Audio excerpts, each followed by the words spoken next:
একটা জেলায় লাখ লাখ মানুষ বাস করে, থাকে হাজারো সমস্যা, নিতে হয় শত শত সিদ্ধান্ত।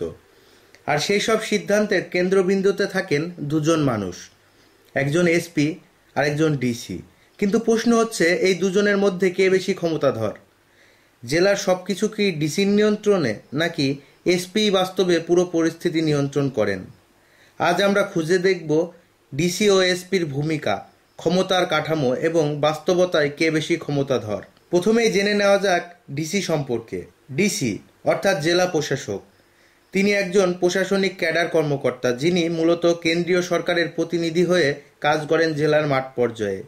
ডিসির হাতে যেসব দায়িত্ব থাকে: জমি ও ভূমি ব্যবস্থাপনা, ভ্রাম্যমাণ আদালতের মাধ্যমে আইন প্রয়োগ, সরকারি সহায়তা বিতরণ, দুর্যোগ ও সংকট ব্যবস্থাপনা, নির্বাচন আয়োজন সহ নানা প্রশাসনিক কাজ। জেলার সকল দপ্তর, প্রকল্প ও উন্নয়ন কর্মকাণ্ড তার নজরদারিতেই থাকে। একটি অর্থে বলা যায়, ডিসি হলেন জেলার সরকারের মুখ। এবার জানা যাক এসপি সম্পর্কে। এসপি অর্থাৎ পুলিশ সুপার, একটি জেলার সর্বোচ্চ পুলিশ কর্মকর্তা। তার কাজ হলো জেলার আইন শৃঙ্খলা রক্ষা, অপরাধ দমন ও জননিরাপত্তা নিশ্চিত করা। এসপির অধীনে কাজ করে জেলার সকল থানার ওসি, এসআই, এএসআই, কনস্টেবল সহ আইন শৃঙ্খলা রক্ষাকারীর বাহিনীর সদস্যরা।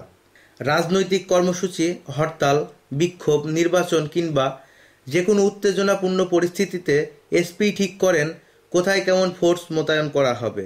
এবার জেনে নেওয়া যাক কে কার অধীনে। প্রশাসনিক কাঠামো অনুযায়ী ডিসি ও এসপি দুজনই স্বাধীন। ডিসি রিপোর্ট করেন মন্ত্রী পরিষদ বিভাগে আর এসপি রিপোর্ট করেন স্বরাষ্ট্র মন্ত্রণালয়ে।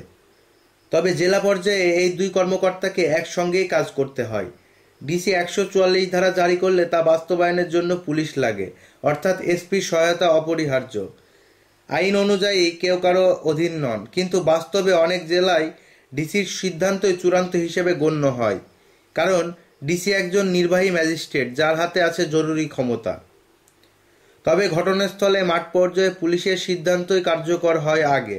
পুলিশ কোথায় দাঁড়াবে, কার সামনে কাঁদানে গ্যাস ছুড়বে, তা ঠিক করেন এসপি। অনেক সময় দেখা যায় ডিসি ও এসপি পরস্পরকে সহায়তা না করলে পুরো জেলা প্রশাসন ভেঙে পড়ে।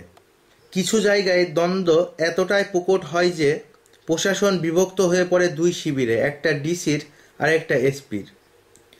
বাস্তব অভিজ্ঞতা কি বলে? জেলা প্রশাসনে যারা কাজ করেছেন বা সাংবাদিকেরা জানেন, জেলার মূল নিয়ন্ত্রণ থাকে ওই দুইজনের সম্মিলিত বোঝাপড়ার উপর। ডিসি থাকেন প্রোটোকলের দিক থেকে প্রথমে, যেমন ভিআইপি এলেই তাকে অভ্যর্থনা জানান ডিসি। জাতীয় দিবসের কর্মসূচি, বড় মিছিল কিংবা সংকটময় অবস্থায় ডিসি নেতৃত্ব দেন। তবে বাস্তবিক নিরাপত্তা বা পরিস্থিতি নিয়ন্ত্রণের দায়িত্বে এসপিই থাকেন। ডিসি আর এসপি তাদের মধ্যে কে বড় সেটি কেবল একটা প্রশ্ন নয়, এটা রাষ্ট্রের কাঠামো বোঝার চাবিকাঠি। প্রশাসন আর নিরাপত্তা, এই দুই স্তম্ভের ভারসাম্য না থাকলে সুশাসন সম্ভব নয়। কাগজে কলমে ডিসির প্রোটোকল বেশি, মাঠে ঘাটে এসপির কাজ বেশি। তাদের একত্রে কাজ করলেই একটা জেলা হয়ে ওঠে কার্যকর। আপনি কি মনে করেন, আপনার জেলায় কে বেশি সক্রিয়, ডিসি না এসপি? কমেন্টে জানাতে পারেন।